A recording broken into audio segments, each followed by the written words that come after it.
নমস্কার বন্ধুরা, আমার একটা নতুন ব্লগে আপনাদের স্বাগত জানাই। কালকে মেয়ে আর আমি গিয়েছিলাম শ্রীরামপুরে একটু মার্কেটিং করতে। দেখুন, একটা মলে গিয়েছিলাম। ওখানে গিয়ে ছবি তোলা, আর মেয়ে আমাকে যোগাসন করার জন্য দুটো গেঞ্জি কিনে দিয়েছে। আর এই যে প্লাজো প্যান্ট দেখছে মেয়ে, এই প্লাজো প্যান্ট ও আগেই আমাকে 1 বছর আগে কিনে দিয়েছিল। নিজে কেনেনি, আমাকে কিনে দিয়েছে। এটা ওর কাছে কোনো ব্যাপার না, যার যখন যেটা ভালো লাগবে সে সেটা তখন পরবে, সে মাই হোক আর যেই হোক। এখন ওটা আমার পরা দেখে ভালো লেগেছে, তাই ও কিনতে গেল, ও একটা ওরকম কিনলো। আর নিজে কিনতে গিয়ে ও কিনলো একটা প্যান্ট আর আমাকে কিনে দিল দুটো গেঞ্জি। নিজেই পছন্দ করে কিনে দিল। আর এই জামাটা আমি বললাম নিল না। আর বর্ষায় পরার জন্য জুতো একটা পরছিল, সেটা এত বাজে জুতো যে পিছনে পাটা কেমন একটা স্পট মতো পড়ে যাচ্ছে। সেই জন্য ওই জুতোটা আর পরবে না। বর্ষা পরার জন্য আবার জুতোর দোকানে গেল।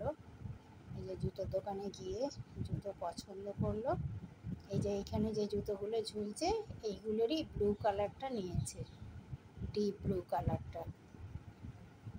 আর আমাকেও একটা কিনে দিল, যে আমাকে একটা ব্ল্যাক কালারের জুতো কিনে দিল বর্ষায় পরার জন্য। দিয়ে কেনাকাটা করে বাড়ি এলাম। আর আজকে এটা কালকে রাত্রিরে সব হয়েছে। আর আজকে দুপুরে কি রান্না করলাম দেখুন। এই যে পার্শে বাটা বড় মাছ এনেছিল, এগুলোকে সব এক এক ভেজে নিলাম। আর একটু ভাজার সময় লঙ্কা, কাঁচা লঙ্কা আর একটু 5 ফোড়ন দিয়েছিলাম সামান্য, মাছটা যাতে খুব সুস্বাদু হয় খেতে, একটা সুন্দর গন্ধ বেরোয়। তারপরে আবার অল্প একটু 5 ফোড়ন, কাঁচা লঙ্কা আর একটু পেঁয়াজ ভালো করে ভেজে নিলাম। ভালো করে ভাজার পরে একদম জিরে জিরে করে, এটা আলু ভাজা করবো বলে সকালে ঝাল সুজির জন্য কেটেছিলাম, কিন্তু কি করব, এটা দিয়ে দিলাম।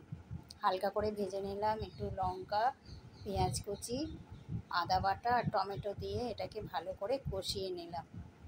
ভালো করে কষানোর পরে লবণ হলুদ দিয়ে দিলাম। সামান্যই মশলা দিয়ে এটা রান্না হয়, আর খুব ভালো লাগে খেতে। যে একটু আদা বাটা দিয়ে দিয়েছি,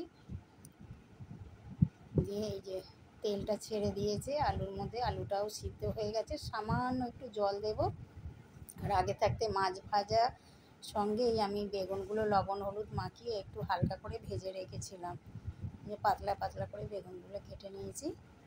এবার জলটা সামান্য দেওয়ার পরে যখনই ফুটে উঠবে তরকারিটা, আমি মাছ আর বেগুন একসঙ্গে দিয়ে দেবো। এই তরকারিটা খুবই সুস্বাদু খেতে হয়, আর খুব শুকনো শুকনো হয় তরকারিটা। এই যে বেগুনগুলো ভেজে রেখেছিলাম, এগুলো সব এবার একে একে দিয়ে একটু নাড়িয়ে নেব। একদমই আঁচটাকে কমিয়ে দিতে হবে, না হলে লেগে যাবে বা আবার জলের প্রয়োজন হবে, কিন্তু জল আর আমি বেশি দেব না।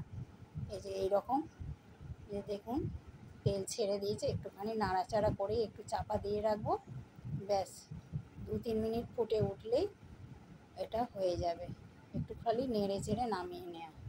এত সুস্বাদু হয় যে আর কিছু লাগবে না, এক থালা ভাত খাওয়া হয়ে যাবে। দেখুন কেমন রান্না করেছি। যদি ভালো লাগে লাইক কমেন্ট অবশ্যই করবেন। ভালো থাকবেন।